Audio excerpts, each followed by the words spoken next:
Hi, hello, and welcome back to Risso. I'm So, and this will be a continuation of a chapter of 1-800 Gotham by Goldfish in a Bag.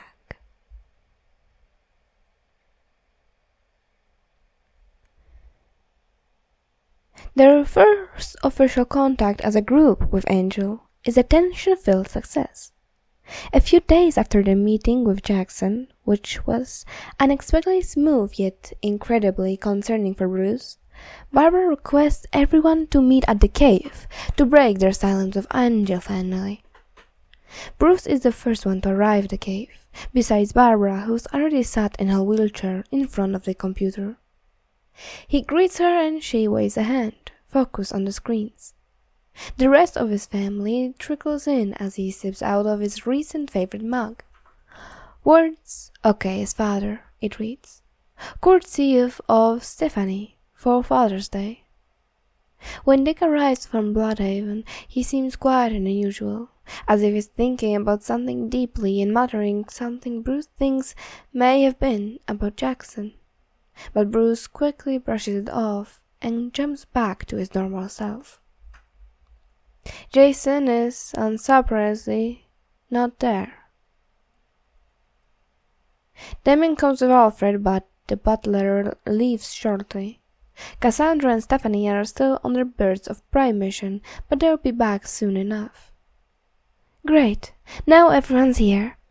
Barbara turns her wheelchair around and clasps her hands together. She squints at the group. Well, besides Hood, but that's nothing new. I'll send over a report later. Let's get started, boys. She pulls up a presentation on the computer and adjusts her glasses. The plan is simple. First, request Angel's assistance with the media regarding the recent Scarecrow incident. While intercepted before anything could happen, the GCPD are still under fire by the media for their inability to figure out how Crane escaped without anyone being alerted. She paused, giving a look to everyone with a raised eyebrow. Just a note, we still don't know how. Jackson said he didn't know, only that he saw Scarecrow arrive at that building. Angel was a better chance of figuring that out. So, by asking a favor from Angel first, he's most likely to see it favorably. Bruce sees Dick and Stephen out of his corner. His own jaw tightens at the mention of Jackson. When Bruce picks up the informant, he hadn't been expecting such a young individual to be Angel's main source. That alone is concerning. Then, with everything he was saying about Angel, sounds like, at the bare minimum, textbook manipulation and an uneven power dynamic. He noticed the way Jackson apologized for the little things, such as when he was unable to put on his seatbelt due to the tight bandages on his hands, and when the young informant was immediately worried about Batman thinking his work efficiency was decreased by his injuries. It only made Bruce increasingly distressed about the boy's well-being. How could Angel allow Jackson to be sent out to meet them while still recovering? It's not like he needs their help, so why not allow this one and only informant to rest first? Then, the flinch. Bruce had never seen someone flinch like that way before, despite being Batman for so many years now. That sort of withdrawal is not normal, not something that can be chalked up to simple nerves. Something must have happened to the boy. And if Angel is someone who raised Jackson, presumably a father figure and mentor based on what Oracle has relayed about both of their conversations, then that only further makes Bruce apprehensive about the truth behind their relationship. The constant praise of Angel and pat down of himself, the apologies, the injuries, the flinching, and the main thing that remains stuck like revolting tar in Bruce's mind is when Jackson said he's out on loan to them. as he is a mere possession, an object, a thing that Angel owns. There isn't any justifying that sort of phrase, even as a joke. Angel is Jackson's father first, not Gotham's operator. Bruce is disgusted just imagining any of his children, even just implying that they are the property of Batman. He may be Batman, but he's Bruce Wayne, their father first and foremost. His children keep him from falling into the darkness. But what if that isn't the case for Angel and Jackson? Not everyone is like him and his family, after all. What if he only keeps him around for Jackson's unbelievable skill and talent? What if Jackson only stays because he loves Angel? What if Angel doesn't? There's one face that repeats like a mantra, constantly reminding him that Angel's unsafe and potential threat. Bruce does not know this man. He knows next to nothing about him. Bruce doesn't care what Barbara has to say about it. There's no excuse why a kid like Jackson should be talking about himself and his supposed father in those ways. Everything Bruce had put together paints a rather disturbing picture. If he has to stage an intervention and take Jackson away from Angel, then so be it. Bruce could not care less if Jackson is his last family member. If he truly cares and loved his son, then Angel would have shown it. Clearly, he fails at that. Bruce also may be projecting a bit because of how similar Jackson is to Jason. Before, well, everything. The jibber attitude, the alley accent, the teasing, even the way he looks. Black, messy hair and sharp but gentle blue eyes. When he first saw the informant in the dark alley, his heart felt like it stopped for a split second. Bruce thought he was seeing a ghost. A vision of a young Jason flashed over Jackson, standing there with his hands gripping his backpack straps. Bruce had to physically stop himself from pulling him into a hug. And it wasn't any easier when a young boy started talking like his son, bald and unfazed in the face of the dark night.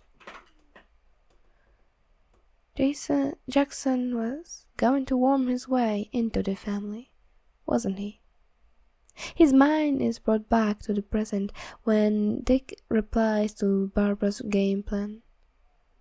"Ah, the Baron Frank effect," he remarks, nodding. "Well, psychology again?" "Correct," Barbara responds with a smirk.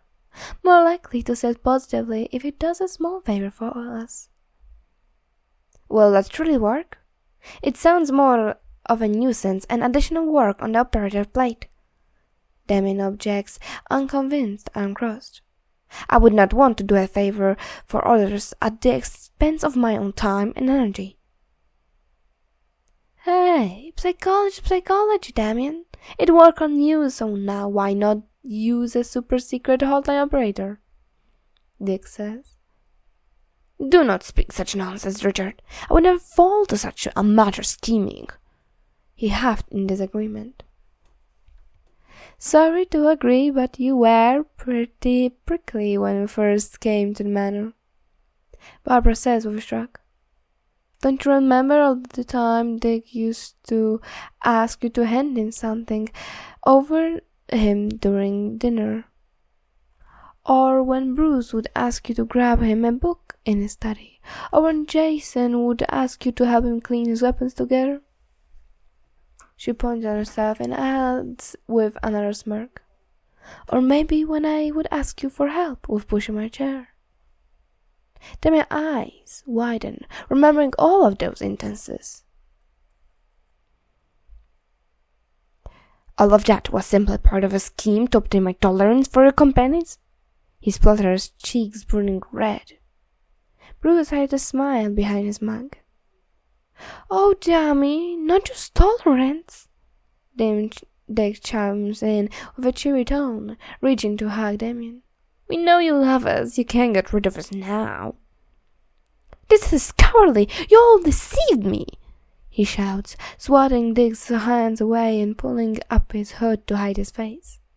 You did not fight me with your honor. You used unhindered tactics to gain my respect. In the words of Sun Tzu, war is better without fighting. Dick recites in an intellectual, elderly-sounding voice, still attempting to hug Damian.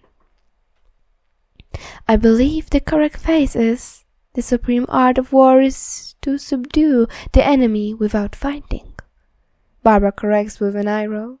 But Dick's correct, which is just psychology, and it worked. Nothing to be ashamed of. Actually, I think it shows that you are just like the rest of us. It works on pretty much everyone, with the exception of Cass, of course. Plus, I'm sure B and Alfred did the same thing to me and Jay when we first moved into the manor, Dick says, looking at Bruce and tilting his head. Damian glances over at him, peering up from underneath his hoodie. Is that true? He questions, embarrassment and uncertainty clearly in his voice. Bruce smiles with a small shrug. I may have used it a few times to get the boys to like me, he admits easily. It's not easy to adopt, especially if they're particularly guarded. Dick and Jason, especially Jason, were both rather cautious and wary about me when I first took them in as my wards. He takes another sip from his drink. I don't think it's a bad thing. Just shows that you care enough to try and get on closer to someone, Bruce says with warmth, looking directly at Damian. I suppose so. Damian responds quietly, pushing his hoodie back just slightly. And in the end, we all love you, Damian. I apologize that we went the way we went about it at the beginning upsets you, and I hope you can forgive us for tricking you, Bruce says, patting Damian's head. It's fine, he replies, lowering his hood completely now. I understand it did not come out from a place of animosity or undermining my abilities. He shuffles his feet a bit. You all mean well and appreciate the pains you had with me. I know I was not the most cooperative when I first arrived. No kidding, Dick says lightheartedly, finally managing to swoop in and squeeze Damian into a hug. But I wouldn't trade you for the world, Dammy. You're all family and my precious little baby brother. Unhind me, Richard. Damian grumbles, but makes no move to release himself from the embrace. Bruce turns back to Barbara. Are there any other steps to our plan beyond the major request? Well, I was hoping to first get him used to how it is like working with us and see if he has anything he wants from us as well. He must be aware that we need his skill, so he'll probably want to bargain or trade something for that. She replies. Do you really believe he'll work with us after so many years of secrecy and avoiding discovery? Barbara pulls up Angel file and opens the calling screen as she answers. Yes, I do be. I know you're always going to watch out for danger, but in my opinion, I don't think he's bad. He only grunts back, which receives an eye roll from her. All right, boys. Barbara claps her hands again, getting Dick's and Damian's attention. It's go time. Dick, do you want to do the honors and call him? Sure, he says, towards the deck, leaning on it. Anything specific I should start with?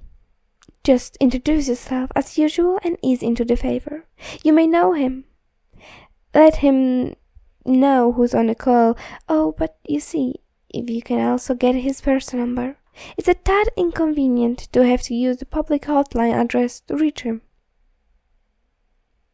We can settle with a calling signature too. Dick nods. He clicks the dial button displayed on the computer. Before the first ring can finish, it's already picked up. "Gotham hotline, what is the nature of your call?" answers the man characteristic deep and static voice. Bruce narrowed his eyes. While he has heard the operative voice before, from the few samples they analyzed, this is the first time he himself had been on this side of a Gotham hotline call.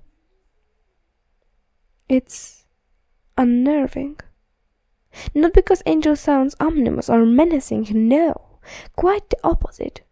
Angel sounds soothing and calm, and most importantly, he sounds trustworthy. Bruce is not sure how he does that with just one scripted opening phase. Hey, it's Angel. Hey, Angel, it's Nightwing again." There is a pause before Angel's smoother response. "Hello, Nightwing. It's good to hear from you again. What can I do for you tonight?" Bruce sees Barbara and Dick share a glance. "Seems like it's going well so far," he presumes. Dick continues. "Actually, I had another question or two to ask you, if that's okay. I know you're busy, so I can always call later." "No, I'm not particularly busy at the moment. I'm happy to answer any more questions you have for me." And the reply is toneless. Bruce can tell if the lack of emotion is due to the voice modifier he has on, or if Angel truly doesn't care that much about the situation. "Sounds great. Oh, I have a few of my coworkers here with me this time. Is that alright?" Another pause.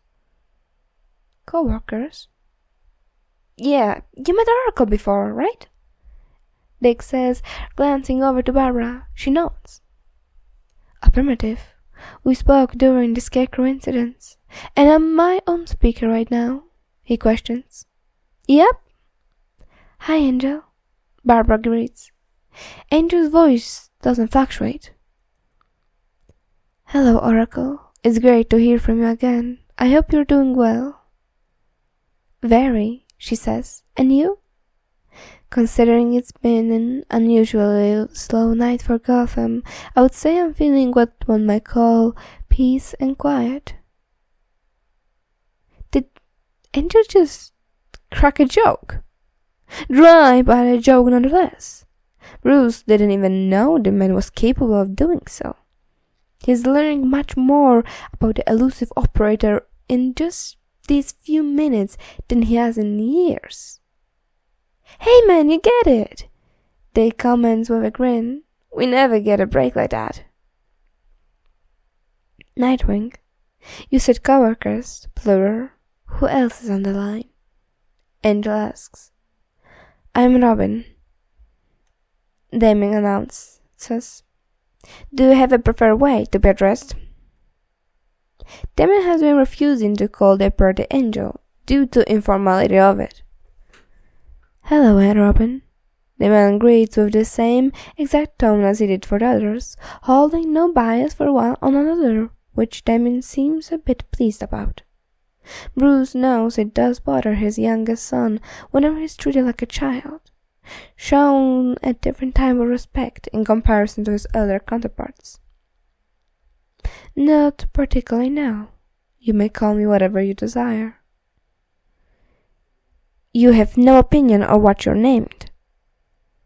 Damian replies in disbelief. Names has always been so important to him, such as his surname of Wayne and his moniker Robin, both of which hold extreme significance and pride to the young boy. Names carry meaning and weight, just like how Batman overcomes grief and unutilizes fear for riches and vengeance, like Nightwing, a name of hope and justice to protect those who cannot fight for themselves. Like Oracle, prove that no matter what happens, good will always arise and tragedy can be transformed into resilient strength. Essentially, the idea of not caring about the name you are to be called by is practically unheard of the bats. Everyone cares about their name, including both heroes and villains. Angel somehow through thick knocks this idea down. No, I didn't even choose the name Angel. The people of Gotham did, embarrassingly.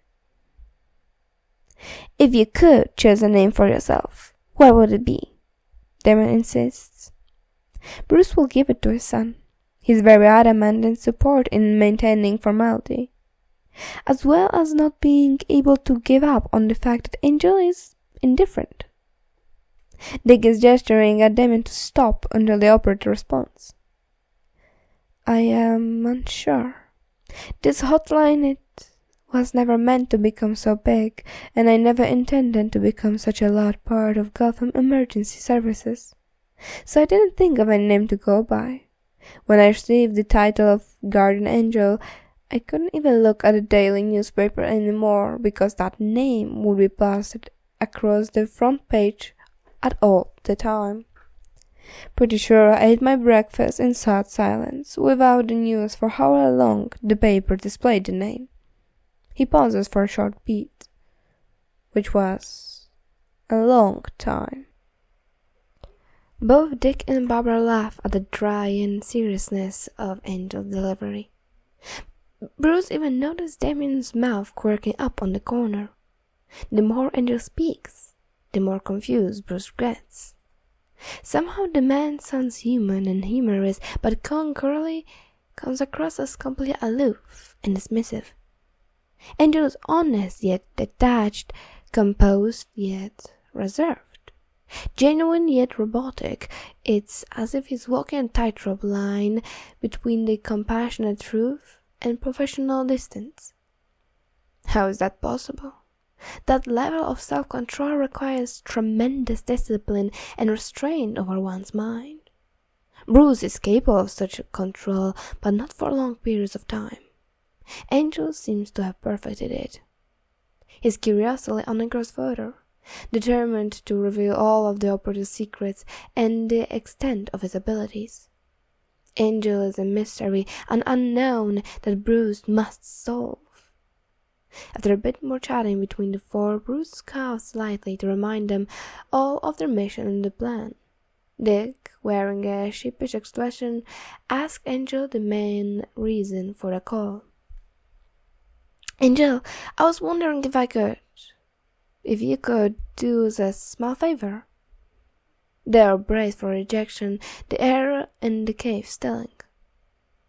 Of course, Nightwing. How can I assist you all? Angel agrees, without a sign of discomfort or irritation. Barbara and Dick seem to let out a collective silent sigh. The hard part is over. Now to get to requests. Thank you so much. So, remember the scarecrow incident? Yes. Well, the media, like Gotham Gazette, had been misconducting the situation and causing more harm and panic to the public by placing unwarranted blame on the GCPD for Scarecrow's sudden escape. Dick explains with smooth words.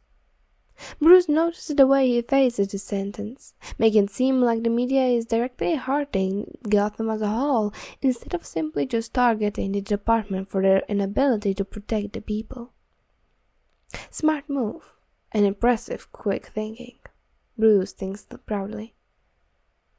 We were wondering, Dix continues, if you could put a word out there, letting the public know that they are safe and that the department is working very hard at keeping them from harm. The line goes quiet. I'm not so daft to believe that the GCPD is truly looking out for people of Gotham. Angel says, and it feels like a bucket full of ice has been poured down all of the bags. His voice had dropped a few octaves, and gravely, almost like Bruce's Batman's voice, it actually startled Bruce a bit at how similar Angel sounds to him right now. He sees that even Damian freezes at Angel's voice. I may be in contact with them, but I'm quite aware of their wrongdoings and failures to keep Gotham safe. Dick's face pales. Angel, And I know you simply want me to clear the partner's name, which is currently getting dropped from the mud for their incompetence, seeing how they weren't able to notice that Scarecrow has escaped right under their nose. The operator continues coldly. Do they really deserve to be redeemed? I mean, it's true, isn't it? Bruce tightens his fist, nearly shatters the handle of his mug. If this man goes any further with disrespect, he's going to take as a threat and officially declare him an enemy. While he agrees that GCPD is corrupt, there's no need to threat Dick and the rest of them this way. However, Angel adds, voice swiftly loosening of his froze, I am a fan of Commissioner Gordon. I presume he requested this of all of you? Nobody can respond, afraid of what the consequences will be if they speak carelessly. The Commissioner is one of the last few good people in the GCPD who truly care about the city. If you trust you all enough to leave this matter in your hands, then I also trust you. For the first time in their conversation, Bruce hears a smile from Andrew. I will make an announcement shortly after this call. If there is anything specific you would like to say. Everyone still seems to be recovering from the jarring switch between Angel's bitterness and his warmth, so Bruce decides to step in. Mention that they're safe, that Scarecrow was unable to do any harm, that you are working together with both GCPD and the bots to keep it that way. He demands. Explain how Scarecrow got out in the first place to ease their mind. If you're unwilling to add this portion, fine, but I require that information to prevent anyone escaping Arkham without our knowledge again. Angel pauses once more, except this time it doesn't feel like anger, maybe closer to surprise. Batman, hello. It's nice to finally meet you. That I can do. I will send over a report of that night for you to look over. He says, then something Bruce doesn't expect, although that seems to be a constant with how their call is going. I sincerely apologize for my tone. It isn't right of me to lash out at Nightwing when he is simply asking an easy favor from me. That was childish, and I hope it doesn't affect our allyship. Bruce blinks. While he has picked up on the fact that Angel is incredibly honest and blunt, he isn't expecting Angel to straight up apologize to their faces. He can't get a proper read on the man. No, Angel, I get where you're coming from. Dick jumps in, finally shaking off the intimidation. And you don't need to apologize. I absolutely do, Nightwing. Angel insists. You did nothing wrong. If you allow it, please let me make it up to you all. And how will you do that? Bruce interrogates gruffly. Angel hums to sound the low static. How does a question sound? He offers after a moment of thinking. That's what Jackson does, right? One question about me as a reward of sorts. To make it fair, I can give you all an answer to a question about him. The temperature in the room seems to drop several degrees. Bruce grits his teeth. We don't need that, he responds sharply. He's trying to use Jackson, someone who he raised as a mere chess piece, like he's a disposable pawn. It disgusts Bruce to think about the young boy being treated that way. I'm sure Jax can answer any question we might have for him by himself. Dick cuts in before Bruce could say anything else. And we would prefer to hear from him anyway. You know, since we see him in person and all, it will be good for getting to know him more. Angel sounds a bit surprised when he responds. I see. He told me that that was a rather successful trade last time when he texted Oracle. But I guess information about me is more successful after all. He clears his throat. Alright. One question about myself then. As long as it isn't directly compromising my identity, I will answer it honestly. There isn't any time to think about it, unlike last time with Jackson. Then answer how GCPD come first, Bruce demands. When is the earliest you can give me the report on Scarecrow? In about 2 hours after the call ends. 1 hour to finish up any other emergencies and another hour to put the reports together. I'll send it to Oracle once I'm completed. Does that work for you? Bruce grunts out. That works. As for the question, give us a rain check on it. We need to think about it before asking. Oh, of course, Batman. Angel replies with ease. Sorry, I didn't mean to put you all on the spot like that. You can take as much time as you need to think of a question. In the meantime, are there any other requirements you have of me before I end this call? Barbara quickly speaks up. Yes, actually, if you don't mind. What else can I help you with, Oracle? Barbara begins to list the other things on her presentation plan. 2 things. 1, what do you want in return for the favor? We would like to make this much more of a trade than a favor, really. So we're working together now. And secondly, we would like you to stay in touch with you. But it's difficult to do so over the hotline. Do you have an alternative number that we can contact you by? For the first, there isn't anything in particular that I need right now, Angel replies. Your request I will let in the public known about Scarecrow and GCPD isn't difficult, so I can't possibly ask for anything from that. Not difficult. With the sort of public sway, Bruce thinks. Is Angel just being humble, or is he truly unaware of the impact he has on the media and Gotham as a whole? There must be something we can help you with in return, Barbara insists. Bruce understands why. Thought she wants to get Angel on their good side. It also isn't good if Angel has the upper hand on them, especially if they owe him something. Batman and the others don't do favors or IOUs. Angel muses. How about you let Jackson play with some of your tech? Nothing important or secret, of course. He's a big fan and all that.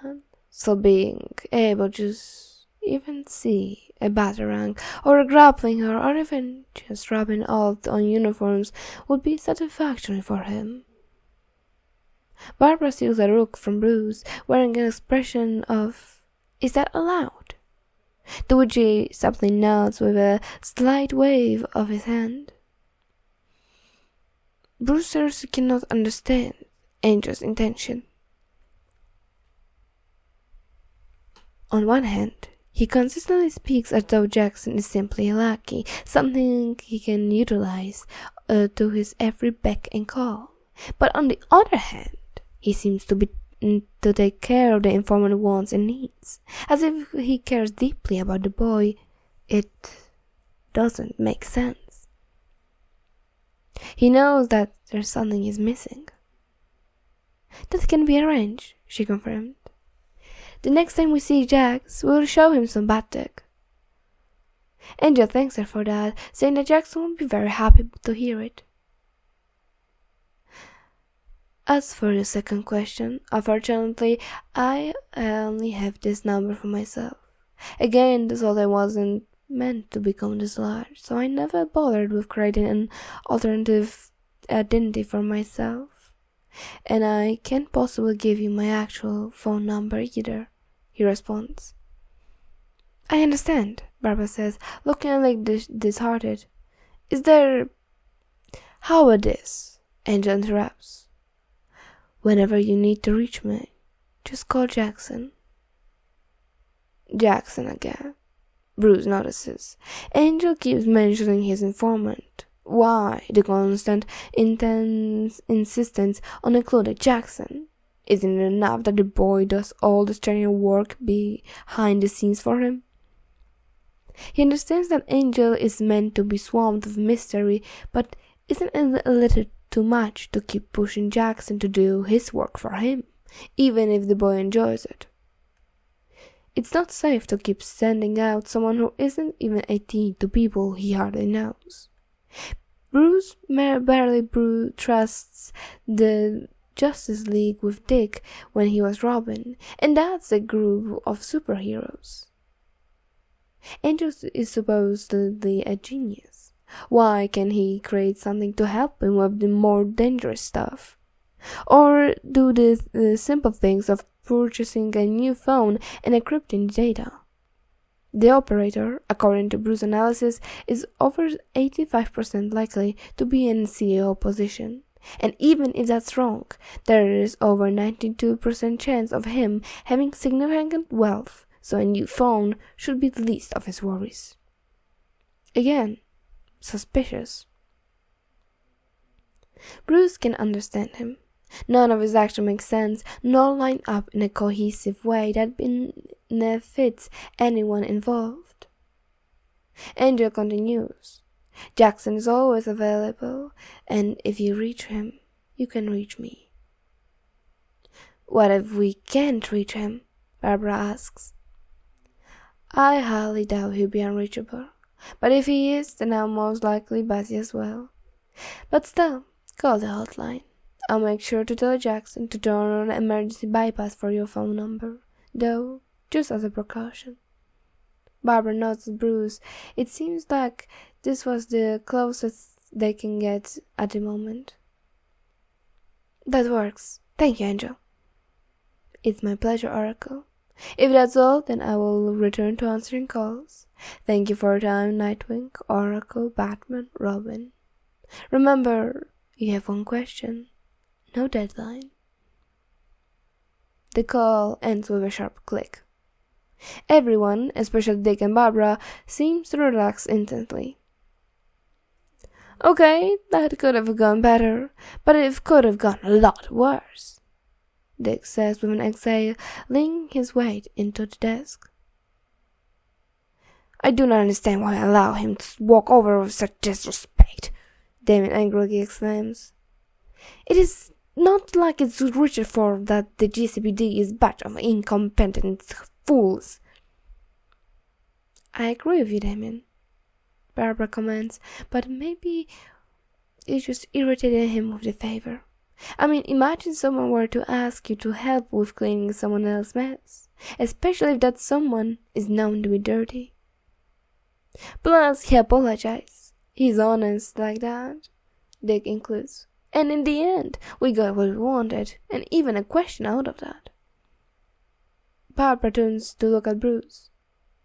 Bruce, thank you for stepping in and holding into that question for later. We kind of all froze up. He grunts, crossing his arms. Not your fault. He was crossing a line. Speaking of which, did you guys catch his voice? The exaggerates a shudder. B, he sounds like you, but furious. Mad Batman is scary. I can admit that. It's hard not to freeze up when that voice is directed at you. Even Damian slightly nods at his head, rubbing his arm. I concur. It was unpleasant to hear. I feel like this call only left us with more questions than answers, Barbara says with a sigh. At least we can get a piece of information out of him. Any idea on what to ask? While everyone is discussing potential questions, Bruce already has a question in mind. What is Jackson to you? It bothers him greatly to hear what the operator has to say about Jackson. Isn't he a little too willing to use the young informer for everything? Bruce's eyebrow twitches, thinking about the potential treatment of that bright-eyed, energetic boy. He's only 17. He should be going out with friends and studying for classes, not helping an adult with his own responsibilities. Why did Angel not keep Jackson safe? Why drag a child into his work? If Bruce had the choice, he would never wish his life of exhausting vigilantism upon his kids. They just keep choosing it voluntarily. However, that question would only appease his own desire and not be helpful to the greatest investigation. So he doesn't add to the conversation. Hopefully the next time they work with Angel, things will go better. And thank you for listening. This is the end of this episode. I'm sorry for such a long time when we weren't there. Hopefully you'll be back with more regular content. Be healthy, good night, good evening, and good day.